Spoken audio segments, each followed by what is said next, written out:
ये कम से कम 60 किलोमीटर ऋषिकेश से दूर हो। यहाँ हरिद्वार के सहयोगी हैं और देहरादून के हैं। हमने इतना वर्क किया हरिद्वार से जाके, देहरादून से जाके, और कई कई सौ लोग हो गए, फॉलो प्रोग्राम भी हुआ, हज़ारों की संख्या में हो गए, काफ़ी सेंटर चले, लेकिन धीरे धीरे क्या हुआ, ऋषिकेश में हमारा सेंटर इस्टेब्लिश आज तक नहीं हुआ। तो ये थोड़ा सा क्या है कि देवभूमि है, पहाड़ों पर आए दिन कुछ ना कुछ घटनाएं होती रहती हैं, लेकिन इसकी सारी जो जिम्मेदारियां हैं वो सहयोगी पे, जो शिवाता ने बताया। हम लोग जो हैं अब कहीं कितना कठिन कार्य तो नहीं रहा, तो घर घर में, मोहल्लों में हमारे सेंटर हो गए। हरिद्वार की मैं एक छोटी सी यात्रा, आपको एक चीज़ और मैं आपको बता दूं, बतानी तो बहुत थी लेकिन क्या करूं, समय नहीं। आप भूखे बैठे होंगे और जिन्होंने खा लिया उन्हें भी आलस्य आ रहा होगा, और जिन्होंने नहीं खाया उन्हें तो आलस्य आ ही रहा होगा। लेकिन इतना जरूर मैं आपको बता दूं कि ये जो सेमिनार हो रहा है, मैं इसलिए जोड़ता हूँ थोड़ी सी बात लास्ट में और अपनी बात का एंड करता हूँ।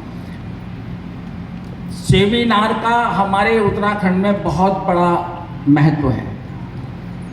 1985 से गणपति पुणे में सेमिनार शुरू हुए। मुखीराम जी यहाँ बैठे होंगे। 1988 में मुझे सहयोग मिला। ये भी मेरे से पहले सहयोगी, मुझे नहीं मालूम इनको कब मिला, लेकिन 1988 में गणपति पुणे में जिस स्थान पे आज सेमिनार होता है वो जगह डेवलप नहीं थी, शायद ली गई नहीं थी।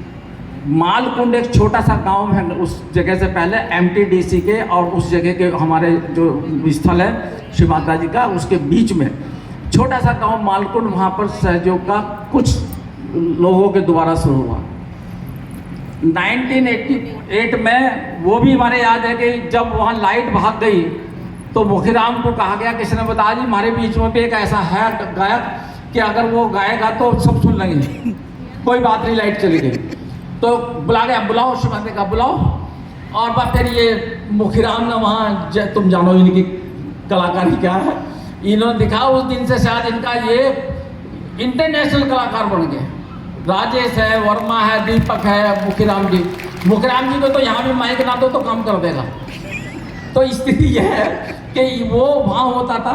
उसके बाद गणपति पुणे हम लोग देखिए कि ट्रेन में जाया करते थे, बस से जा करके वहाँ 10-10 घंटे का सफ़र हम लोगों ने किया बॉम्बे से जाकर, जब गणपति पुणे जाते थे। वो पुराना जो सहयोग था कितना जटिल था। अगर गलती से एक बार क्या हुआ कि हम लोगों को उसमें बैठा दिया, फॉर्चुनर के क्या नाम गाड़ी में, और वहाँ 10 घंटे का रास्ता, तो उसकी ड्यूटी क्या थी कि वो किसी की सुनते थे नहीं। जब भी कोई किसी को मान लीजिए कहीं गाड़ी रुकवानी हो तो वो गाड़ी ना रोके ड्राइवर, वो क्योंकि उनको जो कोऑपरेट कर रहा था उनका लीडर फॉर्चुनर था, वो घंटों से जाके पता चला था। उसके बाद कहीं रुकवाना, किसी को मान लीजिए शौचालय के जाना, तो उसको कहना नहीं परमिशन लेनी, वो लीडर खड़ा वहाँ और उसने गेट पे पैर लगा दिया, उसको परेशान, और वो पैर लगाए खड़ा हुआ। और कैसे कैसे सफ़र कराते थे हमें पता। जहाँ रुक रहे हैं वहाँ भी टॉयलेट 1 या 200 की लाइन, 300 की लाइन। अब बताइए, अपना पजामा पकड़ो खड़े सब लोग। तो वो जो सहयोग बहने, वो तो तब था थोड़ा सा, शुरू के सहयोग ने तब को ग्रहण किया। लेकिन आज के युग में हम जो सहयोग मिल गया, हमारे तो मोहल्ले में सहयोग आ रहा है, बल्कि सहयोग चल के हमारे घर जा रहा है। हम जाते हैं ना कहने के लिए भाई आ जाओ हमारे पास। तो आज का सहयोग और पहले सहयोग में बहुत अंतर है। हम भाग्यशाली हैं आज के सहयोगी कि हमको हमारे घर में सहयोग मिल रहा है।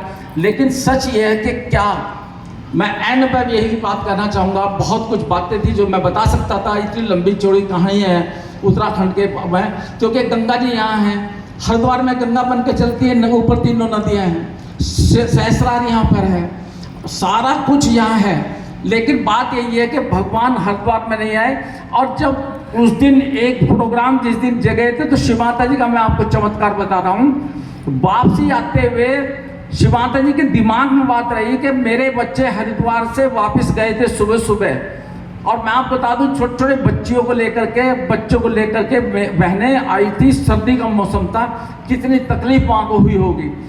तो उन्होंने क्या किया कि 44 मिनट का लेक्चर दिया देहरादून में, 44 सबको मालूम है यहाँ पर मिनट्स का। और शिव माता जी जब हरिद्वार आई रेलवे स्टेशन पर, किसी को नहीं बताता, लेकिन जो सहयोगी थे हम लोग क्या करते थे कि वो व्यवस्था करते थे लाइट की भी, क्योंकि अंधेरा हो जाता था वापसी में चलते हुए। तो उस दिन तो क्या किया कि इन्होंने युवा शक्ति बच्चों ने दरिया डाल करके, ढोलक बाजार ले करके, हारमोनियम ले करके बड़े भजन गाए। उन्होंने बड़े डिस्कस की कि हमारी माँ आ रही है, हम कहाँ बैठे हैं, कोई स्पेशल कोटा वो कहाँ आएगा। तो रेलवे वालों ने कहा भाई हमें नहीं पता, अपनी माँ भगवान आ रहे तो उन्हीं से पूछ लो। तो वो बैठ गए, हाँ हमारी माँ बताएगी। तो वो एक जगह बैठ गए, कई सौ की संख्या में, और कई सौ लोग जो वहाँ गए थे देहरादून वो भी वापस आ गए। शिव माता जी की ट्रेन आई और शिव माता जी का जो कंपार्टमेंट था, उनकी जो विंडो थी माँ की, वो बिल्कुल वहाँ आकर के क्रू के कंपार्टमेंट जहाँ शिव माता जी के लिए भजन गाए जा रहे थे, सहयोगी बच्चे बैठे हुए थे भजन गा रहे थे।